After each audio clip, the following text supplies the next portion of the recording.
You're listening to the Renegade Blitz podcast, a podcast for Steelers fans by Steelers fans. Follow us on Twitter at Renegade Blitz, read articles on renegadeblitz.com, and like us on Facebook. And welcome back to the Renegade Blitz podcast. I'm Ty Polk, joined as always by Chris Ward. We're excited for another preview episode, Steelers versus Cowboys. And Chris, as you know, we're recording this the day after Election Day. Hope you enjoyed your existential crisis, just like a lot of people around here. And Chris, how have you been surviving Election Day? Oh, yeah, it was a pretty intense day for everyone yesterday. You just kind of could feel it in the air with just how everybody's mood was, and you just reading tweets and just how interested in seeing what happened. Yeah, and the Steelers, as we are recording this podcast, they are still counting votes in Allegheny County, and the Steelers are feeding poll workers.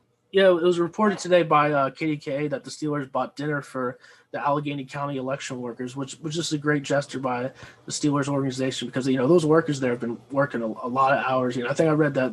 Yeah, they said that they've been working 22 straight hours, which is just insane. So just a classy move by the Steelers organization.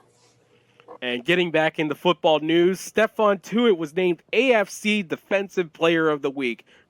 Yeah, Tuitt, he had a dominating performance against the Ravens on Sunday with 9 total tackles. 8 of those were solos, 2 sacks, 3 tackles for a loss, and 3 quarterback hits. It was another outstanding game by Tuitt as he continues to wreak havoc against opposing teams this year. It's the second time Tuitt has received a Defensive Player of the Week award in his career. The first time came in Week 11 of the 2016 season against the Browns when he had 5 total tackles, 4 solos, 2 sacks, 2 tackles for a loss, and 4 quarterback hits.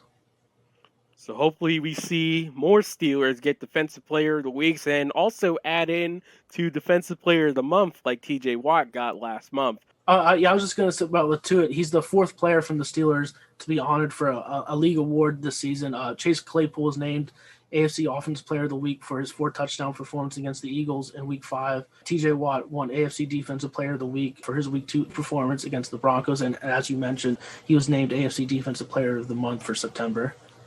Well, it's awesome to see that the Steelers are continuing to show great excellence on the field. And Chris, Mike Tomlin has added another achievement to his future Hall of Fame career. Yeah, with the win over the Ravens on Sunday, Mike Tomlin captured his 140th career regular season win, breaking a tie with Tony Dungy for the most wins by a black head coach in NFL history. And, an interesting storyline there is the fact that Tomlin was hired as the Buccaneers defensive backs coach in 2001 during what would be Tony Dungy's last season in Tampa Bay. Tomlin has always spoke highly on Dungy. He looks at him as his mentor. Obviously, he's probably really thankful for Dungy, opening up the doors for him in the league and giving him so much knowledge in his early portion of his career. And Chris, do you have any more news? The Steelers are listed as 14-point favorites against the Cowboys on Sunday, according to oddshark.com. The Steelers have not been a double-digit favorite on the road since losing to the Raiders 24-21 on December 9th, 2018. The Steelers are 1-12 against the spread in that scenario going back to 1993. And the Vegas line for the Steelers-Raiders game 2018 was 10.5 points. The over-under for Sunday's Steelers-Cowboys game is 41.5 points. The Cowboys are 0-8 against the spread in their last 8 games, and the Steelers are 5-0 against the spread in their last 5 games. And all those statistics are on oddsharks.com. Well, Steelers fans, go place your bets, because it's going to be a fun one this week as we talk more about the Dallas Cowboys with our next guest. And we're glad to have on Kyle Youmans, on-air host with the Dallas Cowboys. Kyle, glad to have you on the show. Yeah, guys, absolutely. Anytime. Excited to talk about this matchup. I know you guys are probably a little bit more excited about your team right now, but hey, we've got NFL football to talk about, and I'm thankful for that. Please, it's the Dallas Cowboys, and plus, anytime to beat up on you guys for 1996 is awesome for me, even though I was barely alive. That's fair. I wasn't, so I'm right there with you, my friend. It's been a rough year for the Cowboys, especially after the ankle injury to Dak Prescott. Only 1 touchdown in their last 3 games offensively. It reminds us of last year with the Steelers with Ben Roethlisberger's injury. What are the plans for the Cowboys? Are they still going to make a run at the division, or have they moved on to 2021? And it's kind of crazy because of course you look at it from a 2-6 record standpoint, and you think it would be crazy to make a run at a division, right? It would just be outlandish for a 2-6 team to just have confidence in the fact that they're going to still have a chance to win the division. But the fact of the matter is the NFC East has been so horrendous throughout the course of this season so far that you have an opportunity to go make a run. You're only a game and a half back. You just played Philadelphia, who's the leader in the clubhouse right now, and you saw exactly the problems that Philly even brings to the table. Sure, the final score ended up being 23-9, but really you were in that game all the way up until the very end. And I think even with the problems that you've had on offense, whether it be the offensive line or the quarterback situation, like you said, following the injury to Dak Prescott and the injury to Andy Dalton, I think you have a confidence level that even if you sneak out a couple wins here later on in the season, you're going to have an opportunity to make a run for a division title. And of course, the wild card's out of the question. You're going to have to win the division in order to make it into the playoffs. But I think they're still looking at it as an opportunity. They've got some tough games coming up that may decide their fate before they really get a chance to make a run at it. Of course, Pittsburgh this week. They've got the bye week, and then they play Minnesota before taking on Washington and Baltimore. So you got a couple tough games coming up here in the third quarter of the season. And so you've got to have a successful turnaround at some point. And if it doesn't come very soon, you're going to have some struggles. But I think right now the idea is to still make a run at that thing. Yeah, and Kyle, we mentioned before, we came on to the podcast about how many Pittsburgh ties there are with the Cowboys organization. The head coach, Mike McCarthy's from Greenfield, Sean Lee's from Upper St. Clair, Ben DiNucci's, he went to Pine Ridgeland, and assistant coaches Jim Tomsula and Jeff Blasco were from Ties High School, Steel Valley. That's for, our hometown listeners and everything. But we want to know, what's the organization's thoughts on McCarthy? Well, right now it's tough because of course with the COVID-19 offseason and kind of the struggling start that they've gotten off to, it's hard to really make a read on Mike McCarthy. And of course, McCarthy continues to have his strong Pittsburgh ties, like you said, and he's never had a regular season win against the Steelers, his childhood favorite team growing up. And so, he wants to show out this week specifically for that reason. I mean, I know his biggest win of his career did come against the Steelers in that Super Bowl, but I mean, Cowboys fans right now don't care about that. They don't care about the fact that he has that Super Bowl title underneath his belt. Sure, that was great in the hiring process, but it's a what have you done for me lately now kind of league. And right now, lately is 2-6. And I think right now the Cowboys are really trying to turn things around because they like their coaching staff. They like their personnel. They feel like they've kind of gotten the short end of the stick in terms of where those injuries have hit them and how they've adjusted throughout the course of the season. So I think they want to find a way to keep this core group together, especially underneath a first-year head coach. You want to find a way to develop and to evolve. And right now it's been really tough to do both of those things with the situations that they've had so far. So, man, I'll tell you what, it's a split field. It's a split house right now with Dallas Cowboys Nation because half of them are frustrated in the coaching and half of them understand the situation that's at hand. But it's either way, you got to find a way to win. And talking about DiNucci, he just made his first career start against the Eagles last week. And I thought for a guy, maybe it's a little bit of hometown bias, but I thought for a guy that was just coming off the bench in probably the toughest situation you could ever have for a rookie quarterback, he did okay. But there was also, rumors of Andy Dalton coming back, but now he's on the COVID-19 list. And now the reports are they're going to sign Cooper Rush or Garrett Gilbert as their quarterbacks on Sunday. Is this coming down to Rush and Gilbert being more experienced, or they didn't like what they saw out of DiNucci? I think it's a little bit of both, because whenever you look at what Mike McCarthy said today, he expects Gilbert and Rush to have a better understanding of the NFL pace. And while actually both of those guys now have less career snaps than Ben DiNucci has because of Ben DiNucci's last game. DiNucci's the most experienced one in terms of the regular season. But the fact is that Gilbert's been in the league for almost 10 years. You have Cooper Rush, who's actually been with the Cowboys the majority of his career, and then he was the backup quarterback for Dak Prescott last year, did not re-sign, and was picked up off of waivers. So he knows Kellen Moore's offense. He knows his way around this organization. So I think they're taking a chance on the fact of these two guys taking care of the football. And that's kind of what we had heard around the Stars, that the frustration is in the turnovers. And while Ben DiNucci, sure, during his first start against Philadelphia last week, he had times where it absolutely looked like he had struggled to pick up the pace. He wasn't necessarily ready.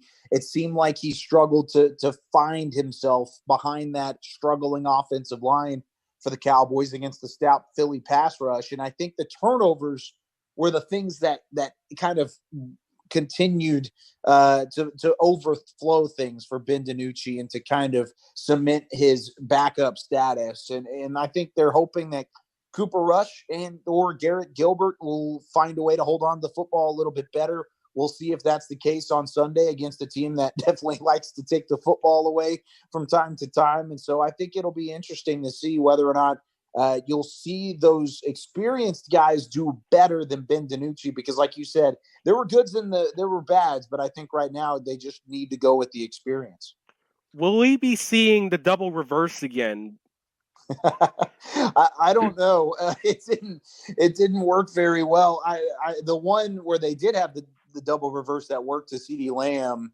I mean, sure, you might want to throw that one back out there, but I think last week, whenever you saw Cedric Wilson get sacked twice, a receiver getting sacked twice as an official stat just blows my mind, even right now as we record this. But I think they're going to be more careful and more conservative with their play calling. I can't say that for certain because, of course, the media unable to see that portion of practice, looking at the play calling and things involved there. But I think they're going to try and get Ezekiel Elliott going.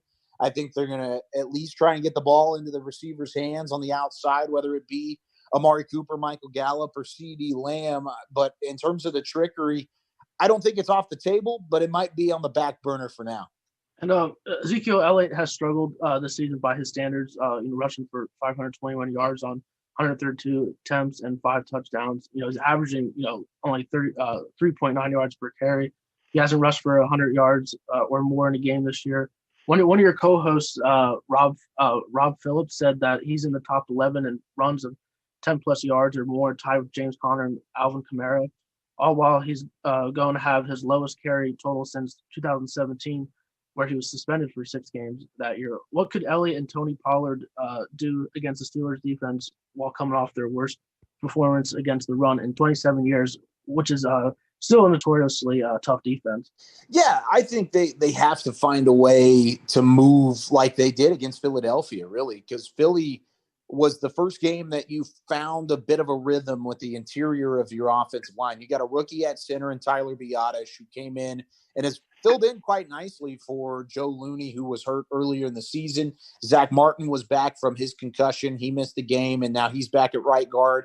Connor Williams was your only starter for a little bit that really had some success. And I think if you can run behind those 3 guys, then all of a sudden you've got a really, really nice rhythm from an offensive line standpoint to block for Ezekiel Elliott. And you mentioned the struggles that he's had. He's only had 2 100-yard games in his last 16. So basically in a season worth of action, he's had 2 100-yard games on the ground. And he still gets his fill in the passing game out of the backfield. Not as much lately following the injuries to Prescott and to Dalton, but this is somebody that you have to get the ball into his hands, and you have to see him find a bit of a rhythm. He's still a good running back. He's still a good tailback. And for the money they're paying him, he needs to step up, and he needs to find a way to make impacts where he didn't necessarily make impacts at any point this season. And I think overall, you're going to see them early on trying to get him rolling. And when they went away from it against Philly, they may stick with it this week against Pittsburgh. And has he cleaned up the fumbling issues that he had earlier in the year at all? He didn't fumble last week, which is nice, but that's let's take it 1 week at a time, I guess, before we say he's cleaned it all up. But I mean, it all kind of came to a forefront in that Washington game where he just could not hold on to the ball. Of course, Arizona as well was in the middle of that mix. And I think you look at it from the standpoint of he's never had that fumbling issue. Hopefully he goes back to the confident runner that he was previously. He was on the injury report today, but I think you look at it from a week-to-week standpoint with Zeke is hold on to the football, do your job, run well and hard, but make sure you don't turn that thing over. And we mentioned a little bit earlier with the talks about the double reverse, but does Dallas have any other plans to put the ball in their receivers' hands? I mean, they have a ton of talented guys. I mean, I love Amari Cooper and CeeDee Lamb wearing the infamous number 88. Dalton Schultz replacing Jason Witten and Michael Gallup, who was a little bit in trade talks, I heard. And of course, Zeke, as you mentioned, in the receiving games. What are the Cowboys going to do? Because especially with Zeke, running backs against the Steelers, they haven't been able to run the ball, except J.K. Dobbins last week, but they've really been successful at least, or found some success in the receiving game. Yeah, it's tough. I think you look at this Pittsburgh defense, and I think the thing that worries people the most is Dupree and Watt coming up off the edges against these tackles. I mean, you look at Cam Irving, who has really kind of been, mediocre from a left tackle perspective. He was better than maybe what we've seen from Terrence Steele on the right side, but an undrafted free agent out of Texas Tech, and Steele has just not lived up to the billing at the moment. So I think you're worried about the pressure off the edge, so you need to find a way to get it into your playmakers' hands early, and I think that gives the Pittsburgh secondary a vast advantage, the fact that you won't see necessarily CeeDee Lamb running underneath routes in the slant. That's where he's dangerous. You won't see Michael Gallup running the verticals downfield. That's where he is best utilized. And then Amari Cooper is all over the field, and he's going to get his fill. This was the first game really that he had kind of disappeared from a receiver standpoint against Philadelphia, because I just don't think Ben DiNucci gave him the ball in ways to be successful. And I think that's why another reason they're making the change in order to put Cooper Rush and or Garrett Gilbert back there is the fact that maybe they give a better opportunity to get the receivers of football than Ben DiNucci did. Ben DiNucci was a better runner. This is a guy during his time at James Madison and even at Pitt, going back to his first stint in the collegiate game, as a guy who could run the football and who would utilize his legs to find a rhythm. Well, he didn't do that a ton during the Philadelphia game, but he also didn't find a rhythm throwing it either. And so I think they're going to try and get it into the hands of their playmakers and allow them to make plays underneath that secondary and before the pass rush can make an impact. And, just a few years ago there, the Cowboys had one of the top offensive lines in the league. And this year they have given up the fifth most sacks in the league, and they have with 24 allowed. And the Steelers lead the NFL in sacks with 30. How do you think the Cowboys can solve the Steelers' pass rush? Pray, get on your knees and pray a little bit, because that might be the only way, is a miracle from God coming down to save this offensive line against this defensive front. Because like you said, this goes from one of the top offensive lines in not only football, but maybe ever. I mean, you talk about just the unit up front of Travis Frederick, Doug Free, Zach Martin, Lyle Collins, Tyron Smith, and 4 of those 5 guys are not available, and one of them has missed time this year with concussions. And so you replace all those guys, and it's not a permanent thing. Of course, Zach Martin is there. You've got Tyler Biadasz, who's playing better at center, like I mentioned earlier, and then Lyle Collins and Tyron Smith should hopefully be back next year rather. But this week, in the matchup that you've got, I don't know how you're going to stop TJ Watt. You're going to have to find tight ends that are going to chip effectively. You're going to have to pick up the blitz out of the backfield, and whether that's Watt getting picked up by Pollard, which hasn't necessarily gone well, or picked up by Zeke, who's been blown up on occasion a couple times this year, trying to pick up blocks, but has ultimately done a good job in that regard.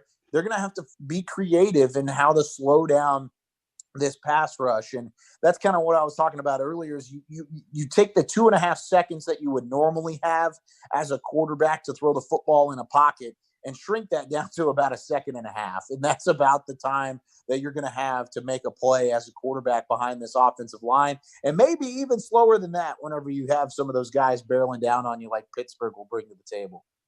And just from like an organizational standpoint, like the Cowboys, they always want to have like, because, when they were good in the 90s, they had, a great offensive line, like, big, powerful offensive line. Is that something like Jerry Jones, like, wants to bring back? Because they had it just a couple of years ago.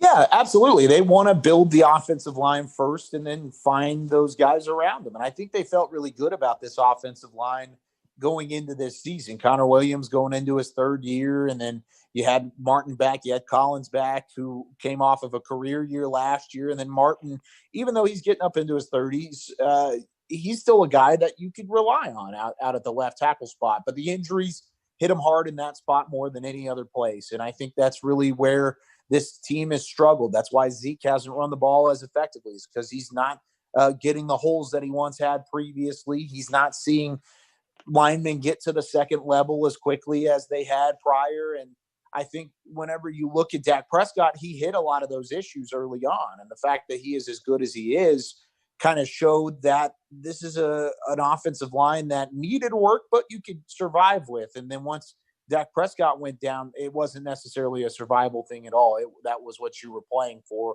was to keep your quarterback upright and your tailbacks in front of the line of scrimmage. So I think overall, yeah, you want to build that offensive line. It just didn't work out in their favor this year. And switching to the defense, Dallas has the worst run defense in the NFL. They are allowing an average of 170 rushing yards per game, and they're also giving up 33.2 points per game, which is last in the league as well. What's been the issue with defense? We saw they got rid of some players last week in trading Everson Griffin to Detroit and cutting defensive tackle Dontari Poe, and of course the loss of Byron Jones last year, and also not on the defensive line, but cornerback Daryl Worley as well. Mm-hmm. Yeah, I think there's a lot of things you could point at with the defense. First off, you've had some injuries in the secondary. I don't want to blame it on the injuries because they were bad prior to that, but Chido Awuzie, who's arguably your best corner, has been out. He's hopefully back this week. Anthony Brown missed some time. Him being back in the lineup has really helped things out. And Trayvon Diggs, as a second-round rookie, has been thrusted into the number one corner spot pretty early on because of his athleticism and just availability. And his competitive nature is kind of the reason why he's in it right now. Now, whenever you look at the defense, though, it does start up front. And I think the way that Mike Nolan in his first year kind of sold his defense was that you were going to rely on the defensive tackles as bigger human beings to take up space and to eat up blockers. And then that allowed your linebackers to play a little bit more free. Well, that didn't happen. One, because Gerald McCoy, who was one of their signees in the offseason, got hurt in the first practice of training camp. Secondly, you had Dontari Poe, who came in as a 300-plus pound defensive tackle who was 40 pounds overweight from what he needed to be from his playing surface. And so he never really found a rhythm, did not play very well, did not mesh with his teammates, and just never really made any kind of impact.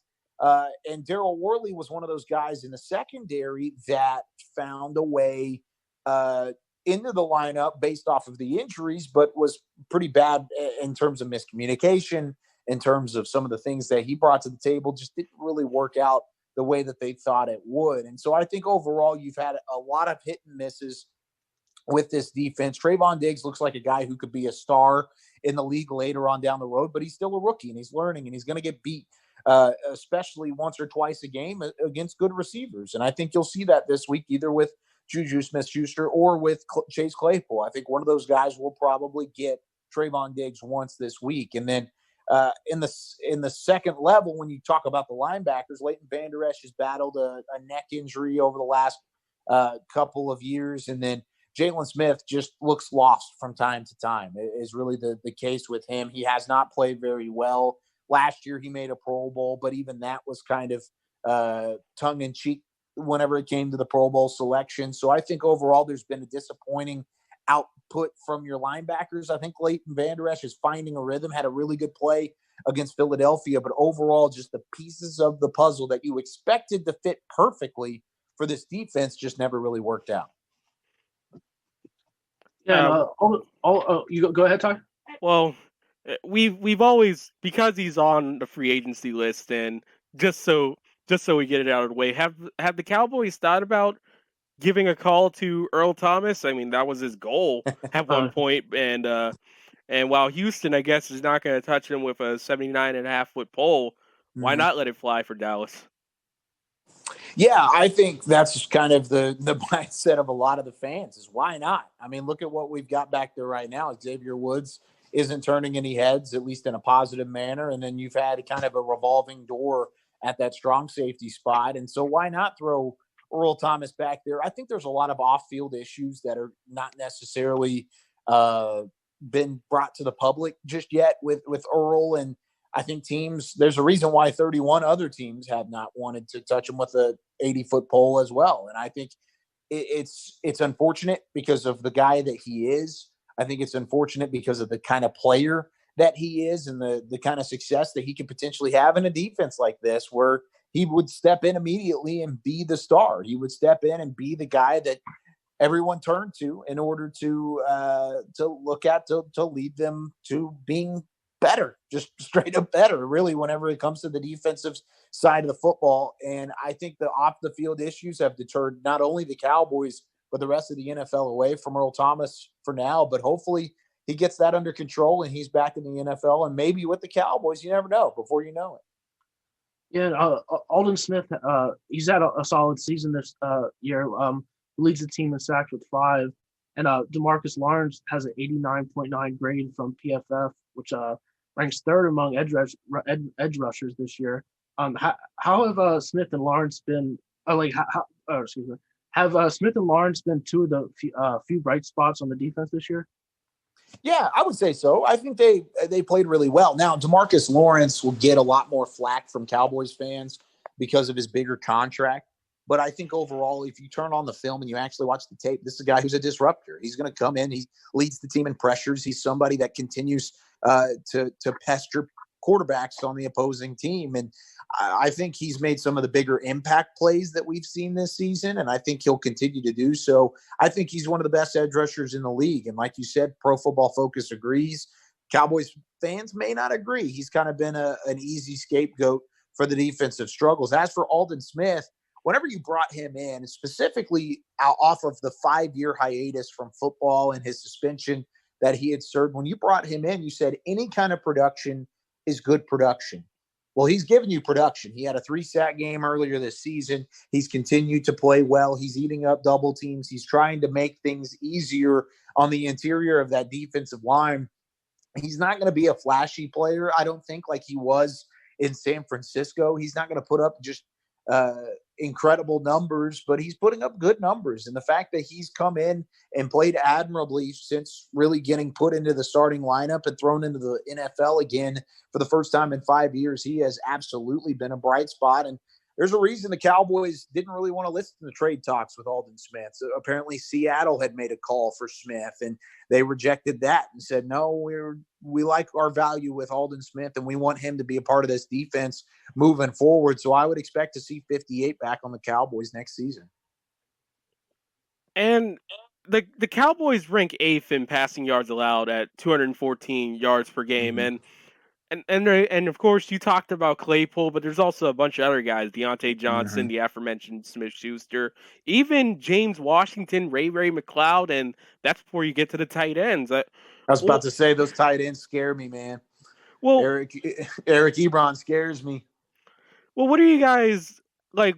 What do you think the matchups will be? I mean, that's always the $700 million question against the Steelers. It's just who's going to step up and who's going to be the guys that cover them. Yeah, I don't know. And that's the thing is we've kind of seen it both ways. I mean, last week we expected to see Trayvon Diggs go against Fulgham from Philly. And he instead went on the other side and went up against Rager for a good amount of snaps. And I think we'll probably see Diggs on Schuster. I think would probably be the matchup there. Maybe we would see Anthony Brown on Claypool. I don't know. Claypool might be a better matchup for Diggs based on the size comparison. But either way, it's going to be tough to stop these guys. I mean, the linebackers I mentioned, kind of their at least disappointing output this season. I would say that the majority of the disappointment has come in coverage. So whenever Eric Ebron comes out and shows his athleticism and his route running abilities, I think the Cowboys are going to get caught off guard quite a bit. And I think that's something that they're looking at in tight this week. I think Jalen Smith's going to have his best game in terms of coverage. And overall, they had their best game as a secondary against Philadelphia, but also that was just against a really, really bad Philly team. So I think overall you're going to see a couple different looks. I'm not exactly sure who's going to be on who because it may not be the same every drive or every snap. It may switch up. Some guys may travel, some guys may not, just kind of depending on the success that they have. So Kyle, what's your biggest concern for this game, and who do you think will have a big game for Dallas? Biggest concern is absolutely the pass rush. How are you going to slow down Dupree? How are you going to slow down Watt? How are you going to slow down this front seven? And with a banged up offensive line, there's still a lot to be desired. Now, you had at least a little bit of a better game, but still not enough to have a rookie quarterback find success against Philly. I think this defensive line is going to have a heyday whenever it comes to pressuring the quarterback and potentially with the sack numbers as well. It's going to be tough to slow them down. And so that's my number one thing. In terms of a big game, I'm inclined to say Zeke because I'm hoping that he finds a bit of a rhythm for the Cowboys, but I just don't see that happening a ton. I kind of want to go back to Trayvon Diggs, though. The rookie, he had 2 interceptions last week, kind of got his feet wet in terms of making the plays that he's been intended to make all year. He tracked down a couple of balls. I think he may take advantage of maybe an arid throw pass from Ben Roethlisberger, and maybe he has a big day. But on the offensive side, I'd probably say Zeke. On the defensive side, I'd say Diggs, but I'm not very sure about either one of those guys. And, well, the last time the Cowboys faced the Steelers, it was that absolute thriller in Heinz Field. This time the venue goes to Jerry World, and we're interested. We understand that as we record, this is Wednesday, and guys typically have their predictions on Thursday or Friday. But we're curious to what you think will happen in this game. Who wins? So, straight up prediction, you need a score from me as well? Yeah. Gosh. Well, Steelers are going to win. That would be my prediction, is the Steelers are going to win. I think the Cowboys find the end zone at least once, which is hopeful at this point. The fact that their offense has struggled so much, I think they do find the end zone once somehow. Maybe it's a defensive touchdown. Maybe it's an offensive one. I don't know. I'll say 38-10 final score, Steelers with the win. That may change from here on out, but that just kind of shows the kind of season it's been for the Cowboys, and at least the pessimism from even a huge Cowboys fan growing up. I grew up in the area, and I never really picked the Cowboys to get blown out, but this is a really, really good Steelers team. I think maybe my mid-season pick to go to a Super Bowl and win it, and I just don't see the Cowboys competing right now. Chris, you got anything else to add? This is going to be an interesting matchup. Maybe not, the game as far as the teams and everything, but it's just great fan bases. Probably the 2 biggest fan bases in the country because they have a history from the 70s, and that's when the NFL really started to get big. But working for the Cowboys, do you guys get fans from coming all over the country and probably the world too? Just watch games there in Arlington. Yeah, it's awesome. I mean, even with the disappointment that the Cowboys have had in the 2-6 start, these are the best fans in the world. And the reason why is because they are so passionate. And specifically for somebody that grew up a fan and works for the team and is still a fan, I want the Cowboys to do well, but of course I've got to take kind of the media side of it a little bit as well. I want them to do well, and I still cheer for them to a certain extent, but now I see exactly the passion that others have for this team. And I respect it so much. I really do. And I think it's the same thing for the Steelers. One of my best friends is a Steelers fan. Of course, I went to the University of North Texas. For those who are Steelers fans out there, we gave you the big name of Mean Joe Green. So I got to throw that name in there as well. And so I have a ton of Steelers fans around us that have come down maybe for the oil industry and the steel industry, cars and stuff, that have kind of moved their way down to Dallas. But I think both of these fan bases are in good hands whenever it comes into the future, because the passion is there. Sure, the success is there as well. I mean, these are the only two teams that have met in the Super Bowl 3 times, and they're also the two winningest teams in the Super Bowl era at the moment. And so I think, sure, the fans are always going to be there, but the passion is what always impresses me. And it's definitely a worldwide thing, much like the Pittsburgh side of things. And quickly, we've been asking this to a lot of team reporters. Just how has COVID affected you?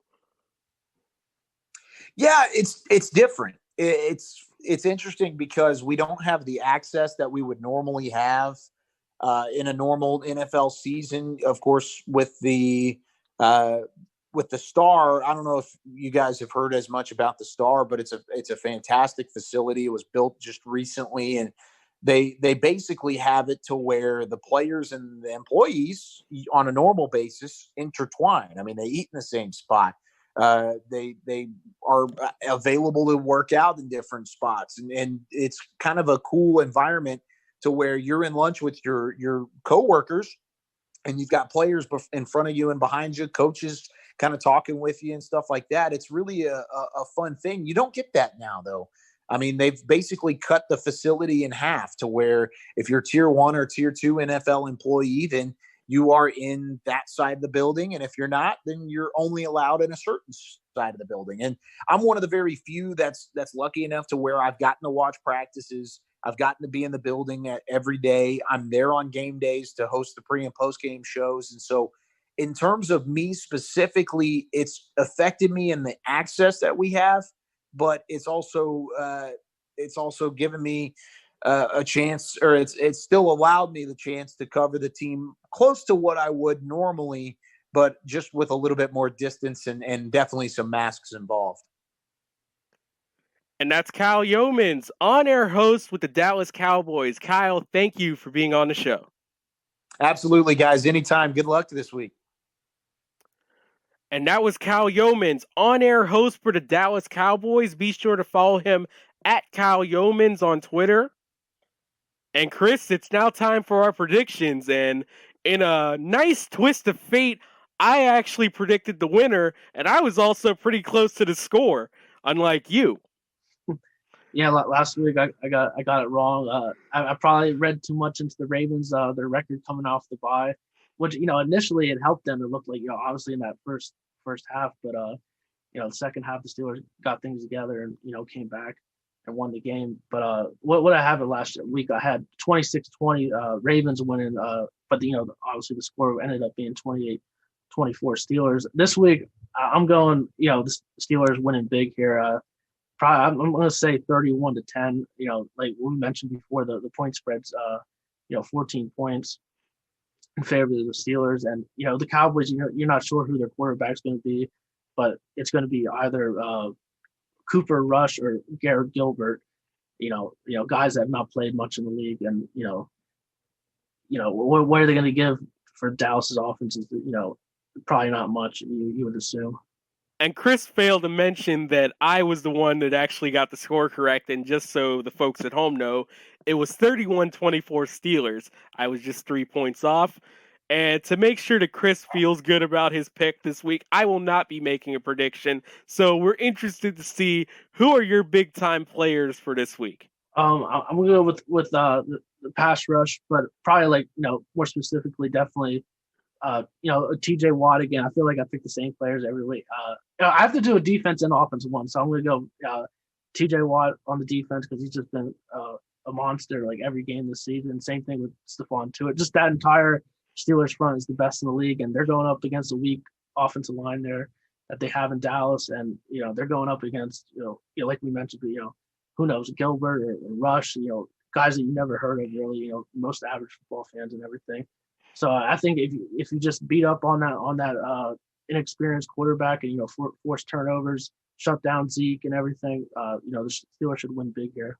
And as far as on the offensive side, I think James Conner is going to have a big game. Dallas defense is just horrendous. They're last in the league against the run, last in points allowed per game. So I could see Conner just running all over Dallas.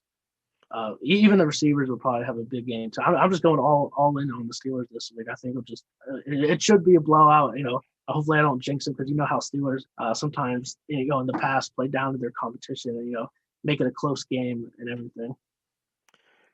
Well, you should go all in, non-believer, but I will say this. I do agree with you choosing James Conner, and that's also my pick on offense. He has gotten into the end zone, but he hasn't gotten over that 100-yard threshold. I think he gets that in a big way against Dallas. I'm going to say probably 125 yards for James Conner and a touchdown. That would be great to see Conner go over 100. And on defense, I'm actually going to go with something that's going to be completely a wild card for most Steelers fans. I'm going to say Terrell Edmunds. I think he's due for a game that people finally go, okay, we can stop talking bad about this man. So, yeah, Terrell Edmunds against the Dallas Cowboys. I could see the Steelers defense having like 5 sacks and, maybe 3 interceptions and maybe like a sack fumble or the quarterback fumbling or something like that happen. I just, maybe you could see maybe Minka having a big game as well, and just going up against inexperienced whoever they have playing at quarterback. Should be another exciting Sunday of Steelers football. 4:25 on CBS. Tony Romo's back in Dallas. So Steeler fans, if you're upset about that, come on. I mean, it's Tony Romo. He's predicting the plays out there. Come on, it's fun to watch the X's and O's out there. But anyway, again, it should be another exciting weekend of football. And that's all for us here. For Chris Ward, I'm Ty Polk. Thank you for tuning in to the Renegade Blitz. Thank you for listening to the Renegade Blitz podcast. Follow us on Twitter at Renegade Blitz, read articles on renegadeblitz.com, and like us on Facebook. Our podcasts are available on YouTube, Google Podcasts, Apple Podcasts, Stitcher, and Spotify.